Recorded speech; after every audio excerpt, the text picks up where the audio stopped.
Welcome to Channel Yarochenko. I'm your host Slavie, bringing you the summary of the latest news from this past week on the Russian invasion of Ukraine and Ukraine's heroic defense.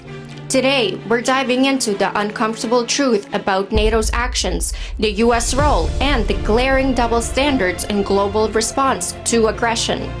We'll also be covering the aftermath of Hurricane Helene, its devastating impact in the United States, and debunking the myths about how this ties into aid for Ukraine. Plus, we have the latest updates from the battlefield, the heartbreaking humanitarian crisis, and the ongoing resilience of the Ukrainian spirit. This is a crucial update. You won't want to miss a moment. I'm Slavie, born in Ukraine. This is my story and my fight.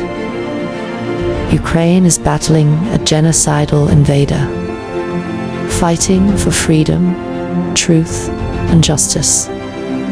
Every battle fought strengthens our will to rise. On my channel, Yarochenko, I fight Russian propaganda and stand with my country until victory. Stand with me. Stand with Ukraine. Subscribe to Yarochenko. Together, we'll see Ukraine triumph.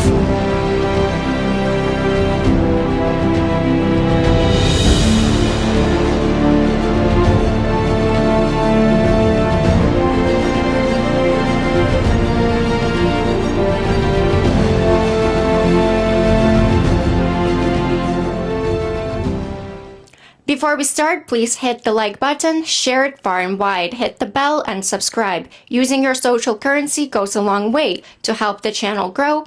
Thank you so much. Let's start with something that is raising eyebrows worldwide: NATO's intervention to protect Israeli airspace and how it contrasts sharply with Ukraine's ongoing requests for similar support. Just recently, NATO, with substantial support from the United States, intercepted Iranian missiles aimed at Israel. This was a major show of force, highlighting the strength of the US-Israel defense partnership. An impressive feat, no doubt. But here's the question everyone is asking: why isn't Ukraine getting the same protection? Think about it. Ukraine has been pleading for air defense support to close the skies and protect its people from relentless Russian missile attacks. Yet, NATO and the US have refused to implement a no-fly zone over Ukraine, even as they swiftly mobilize to defend Israeli airspace. Recently, Pentagon spokesperson Sabrina Singh put it bluntly: NATO countries will not shoot down missiles and drones over Ukraine. This statement leaves no ambiguity. It's Ukraine's job to protect NATO, but apparently not the other way around. The hypocrisy is glaring. The White House has tried to justify this position, emphasizing that the situations are different due to Israel's strategic importance and the immediate threat posed by Iran. But let's be honest, this excuse falls flat. The threat to Ukraine is immediate and very real, with daily missile and drone strikes claiming civilian lives. Ukrainians aren't just fighting for themselves. They're standing on the front line for democratic values and should concern all of NATO. Enter Mark Rutte, the new NATO Secretary General, who has promised to make support for Ukraine his top priority. Rutte, the former Dutch Prime Minister, has long been a vocal advocate for Ukraine, pushing for more decisive support against Russian aggression. His leadership could signal a shift towards more proactive policies. My second priority is to step up our support for Ukraine and bring it ever closer to NATO. Because there can be no lasting security in Europe without a strong, independent Ukraine. I know from personal experience with the downing of flight MH17 in 2014 how conflict in Ukraine is not contained to the front lines. So we must do our part. We must deliver on the package agreed at the Washington summit. The command the financial pledge, and Ukraine's irreversible path to membership. And we must sustain this support into the future, because Ukraine's rightful place is in NATO. Rutte did not shy away from the bold statements, discussing the possibility of allowing long-range strikes into Russia. This is a significant departure from NATO's cautious approach, thus for and suggests that Rutte is willing to challenge the status quo within NATO. Yes? Thank you so much.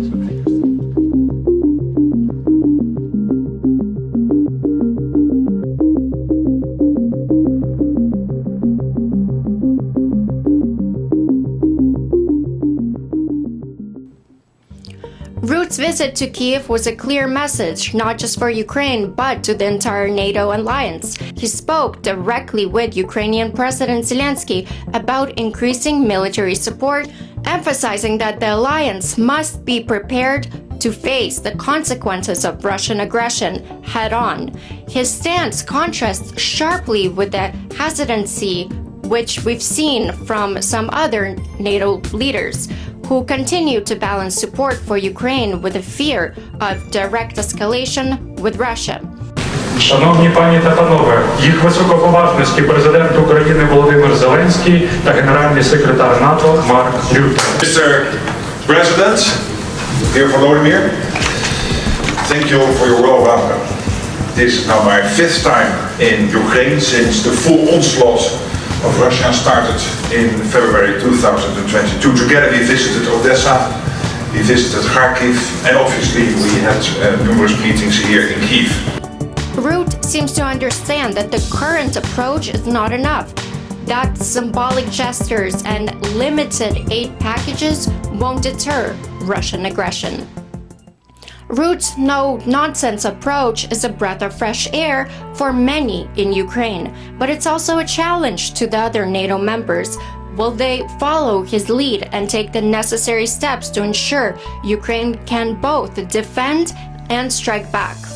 Or will they continue to limit Ukraine's abilities while fully mobilizing to protect other nations like Israel at the drop of a hat?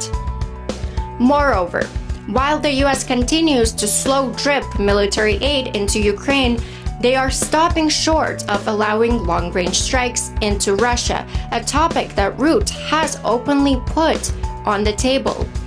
Why is Ukraine not allowed to strike back to deter further aggression, while other nations receive blanket air support and endorsement for retaliatory actions? The inconsistency is stark, and it sends a troubling message about whose security NATO is willing to defend and to what lengths they will go. Rutte's promises offer hope, but they need to translate into real action. Closing the skies and allowing Ukraine to take the fight back across its borders. His leadership might be what finally pushes NATO to support Ukraine in a manner that truly matches the scale of the threat.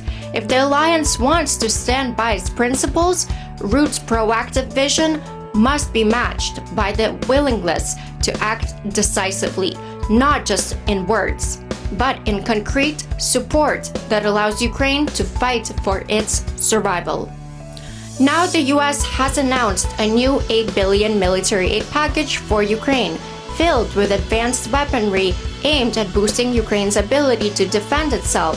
But there's been some noise about whether this aid affects domestic needs, especially in light of Hurricane Helene's devastation in the United States. Hurricane Helene has wreaked havoc across the southern states. Over 220 lives have been lost, entire communities have been devastated, and hundreds remaining missing. The damage is widespread. Roads are impassable, power lines are down, and people are struggling to access basic necessities. Relief efforts are ongoing, with thousands of emergency workers and volunteers working tirelessly to bring food, water, and medical supplies to the affected areas. President Biden has deployed up to 1,000 active duty soldiers to assist in reaching isolated communities to help those in dire need.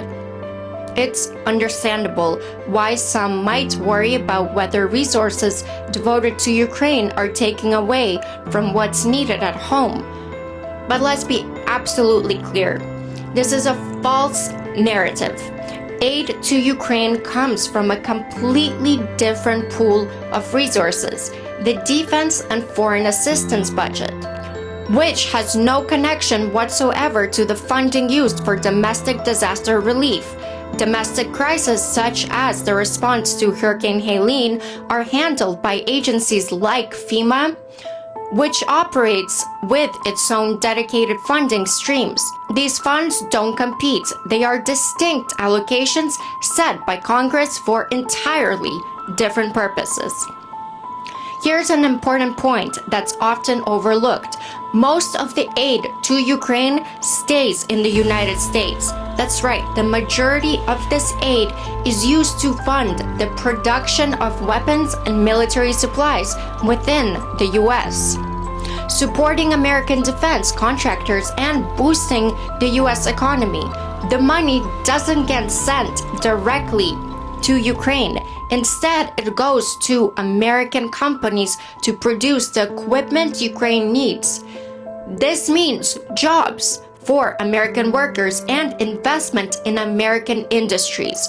So, far from taking away from domestic needs, this aid package actually helps stimulate the US economy. Suggesting that aid to Ukraine somehow undermines help for US citizens after natural disasters is not just misleading, it's dangerous and harmful. It distracts from the real issues at hand, like ensuring effective disaster management and supporting those who have lost everything. More importantly, it undermines support for defending democracy against authoritarian aggression. The aid to Ukraine is not just about weapons, it's about global stability and standing against aggression that threatens to destabilize entire regions, which ultimately benefits everyone, including United States. While the recovery from Hurricane Helene continues, with organizations like the Red Cross and national voluntary organizations active in disaster doing critical work, aid to Ukraine is focused on a different but equally important mission: countering Russian aggression and helping Ukraine defend its sovereignty. This isn't a case of choosing one over the other. The US can and must do both. Help its citizens recover from domestic disasters while also standing up for international peace and security. We must not let misinformation obscure the truth. The US is more than capable of meeting both domestic responsibilities and international commitments effectively. Let's turn our focus now on the human cost of this war. It's nothing short of heartbreaking. We've received confirmation that at least 177 Ukrainian prisoners of war have died in Russian captivity. Likely much more. These are not just numbers, though. Behind each figure lies a family grieving and countless lives shattered. The treatment of these prisoners of war stands as a brutal reminder of the lengths at which this war's savagery extends.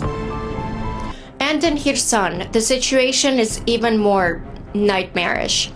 Residents are living in terror, speaking of what they call a human safari. Russian forces are deploying drones equipped with grenades or other explosive to target civilians, turning the area into a hunting ground. The message is chillingly clear. No one is safe. These drones are not just weapons. They're instruments of psychological warfare meant to break the spirits of innocent people. The Russians treat this horrifying practice like a video game, completely dehumanizing the innocent civilians they're supposed to be protecting under the international law. This so-called human safari is more than just appalling tactic. It represents a new level of evil warfare. One where human lives are turned into mere targets for sport. It strips away every ounce of humanity as soldiers behind these drones operate without regard, reducing real human suffering to nothing more than a twisted thrill. Я почула звук, що взлетів дрон з будинку. Я голову наліво, от це до мене що тут ранка, повертаю, бачу, що він летить прямо. Я руля вправо, він за мною, і руля вліво, він за мною.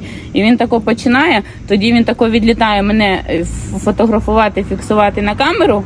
Тоді він розуміє, що в мене вже справа буде канава і що мені треба вирулювати руль вліво. І він тако робить цей скид, і він падає прямо, що зачепив моє тіло, граната котилася по мені.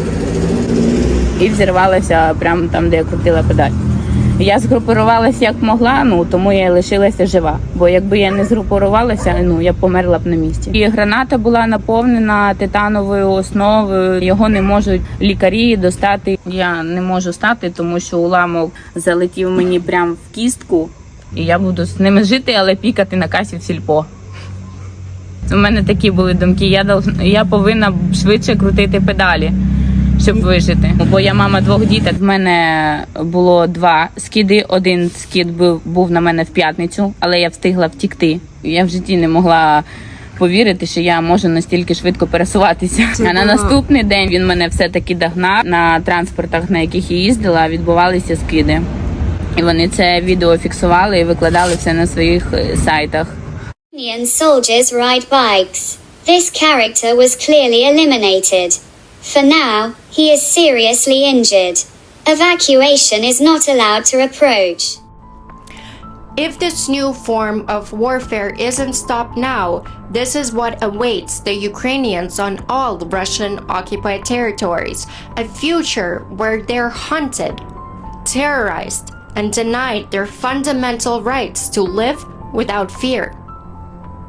This is not an isolated incident. It's a blueprint for what could happen across Ukraine if Russian forces are allowed to continue unchecked. The people of Kherson are enduring this nightmare. Without stronger intervention, this could be the fate of all Ukraine. Російські окупанти вбивають наше мирне населення, вони руйнують наші міста. Якщо Росія живе і процвітає, ця війна у нас в Україні ніколи не закінчиться. Вони собі живуть і геть не знають, що таке чути, коли ти чуєш виліт і через 2 секунди прильот. Треба просто наложити їм санкції, позакривати російські кордони і щоб НАТО закрило наше небо. Помирають мирне населення, а НАТО просто закриває на це очі.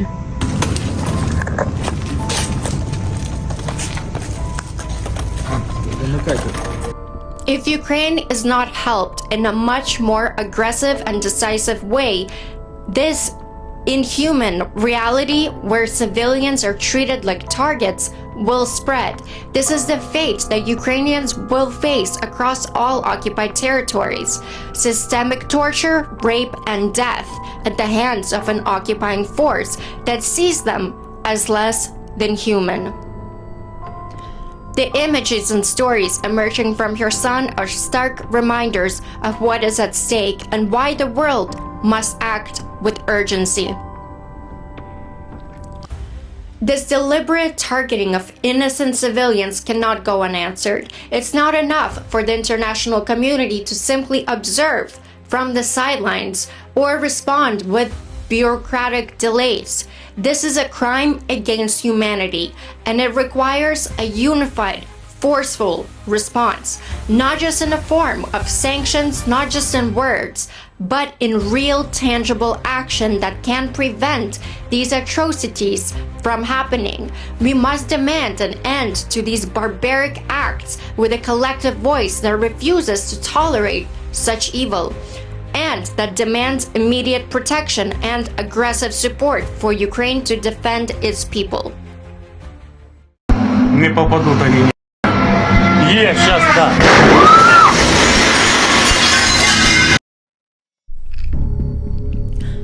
On the battlefield, the situation remains fluid and dangerous. Ukrainian forces have withdrawn from Vuhledar in Donetsk Oblast, a significant town that has seen fierce resistance since the start of the invasion. This tactical retreat comes in response to an imminent threat of encirclement by Russian troops, a grim reminder of the challenges Ukraine faces in maintaining strategic positions against an overwhelming enemy. And it's not just Vuhledar. Russian forces are now less than 7 kilometers from Prakovsk, a focal point of intense fighting in Eastern Front. This offensive is part of Russia's relentless push to gain more territory in Donetsk, aiming to strengthen their grip on the region. But Ukraine is not backing down. In a bold response, Ukrainian drones targeted oil depots in Russia's Voronezh Oblast and Perm Krai, causing significant fires. These strikes are part of a broader strategy to disrupt Russia's oil industry, crippling one of the primary funding sources for their military operations. These attacks send a clear message: Ukraine will fight back, even if NATO won't officially endorse it. Despite the battles raging across the country and the humanitarian suffering, Ukrainian culture remains resilient. Artists, musicians, and writers continue to create, to express, and to resist. The preservation of Ukrainian heritage amidst the chaos of war is an act of defiance in itself, a testament to strength of human spirit when faced with immense adversity. Russian strikes targeting energy infrastructure are making daily life incredibly challenging as winter approaches. But Ukrainian people are not backing down, and they're holding on to what matters most: their identity, their land, and their future. Your awareness and your support makes a difference. Like this video, share it far and wide. Hit the bell and subscribe to channel Yarochenko. You can contribute to this channel in the description box below. The war in Ukraine is about more than just territory. It's about values, freedom, and standing up to tyranny. The double standards we see in global defense support are disheartening, but they will not deter the spirit of the Ukrainian people. Ukraine fights on. Україно, рідна земля мати, Господь, Отець наш Небесний, благословіть. Благословіть! Я йду знищувати! Ворогів землі рідної! Вбив моїх братів! Благодійників моїх посадців! Нехай рука моя буде твердою! Щоб вбивати ворогів!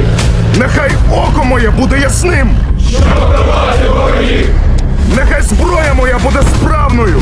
Щоб вбивати ворогів! Нехай воля моя буде сталь! Щоб вбивати ворогів! Україно! Рідна земля мати! Господь, Отець наш Небесний! Благословіть! Наш рішучий наступ! Нашу священну помсту! Нашу святу перемогу! Ukraine's victory is crucial, not just for its own future, but for the future of democracy and freedom worldwide. We need the world to stand firm, not with half measures, but with full support, just as they have for other nations. The inconsistency is clear, but so is the resilience of those fighting for their right to exist. I'm Slavie. Thank you for watching, and let's continue to demand justice, accountability, and unwavering support for Ukraine. Let Ukraine strike back. God bless America, and Slava Ukraini.